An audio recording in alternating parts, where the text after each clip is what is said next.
High, আজকে হচ্ছে আমার শ্বশুরবাড়িতে আমার মেজো ভাসুরের আইবুড়ো ভাত। আর সকাল থেকে তারই প্রস্তুতি শুরু হয়ে গেছে। মেজো ভাসুর মানে হচ্ছে আমার ছোট পিসি শাশুড়ির ছেলে। আর মা সকাল থেকে রান্না বান্না করেছে, আমিও হেল্প করেছি। তারপরে আমার ননদ আর আমি দুজন মিলে এই সমস্তটা গুছিয়ে ফেলেছি। আর এখানে প্রথমেই মেনুতে রয়েছে ডাল, তার সঙ্গে রয়েছে পুঁই শাক মাছের মাথা দিয়ে, কাতলা কালিয়া, পমফ্রেট মাছ, আর রয়েছে স্যালাড, আর তার সঙ্গে রয়েছে চাটনি, পাঁপড়, আর রয়েছে 5 রকমের মিষ্টি, তার সঙ্গে রয়েছে পায়েস।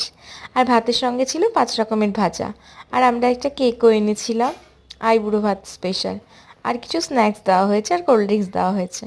তারপর এখানে আমার মেজো ভাসুর বসেও পড়েছে, আর মা বাবা আশীর্বাদ করে নিল। তারপরে আমার কাকি শাশুড়ি, দিদিভাই এরাও করলো আশীর্বাদ। তারপরে একটু ফটোশ্যুট হলো আমাদের। তারপরে এখানে কেক কাটিং হলো, আর মা এখানে কেকটা খাইয়ে দিল। আর এখানে রয়েছে দেখো আমাদের নিতবর, সেও দিব্যি খাচ্ছে একা একা। আর খাওয়া দাওয়া কমপ্লিট করে আমরা একটু রেস্ট নিচ্ছিলাম। আর এই যে এখানে সবাই বসে রয়েছে। আর সন্ধেবেলা একটু পিৎজা বানিয়েছিলাম দুজন মিলে, মানে আমার ননদ আর আমি মিলে। টাটা।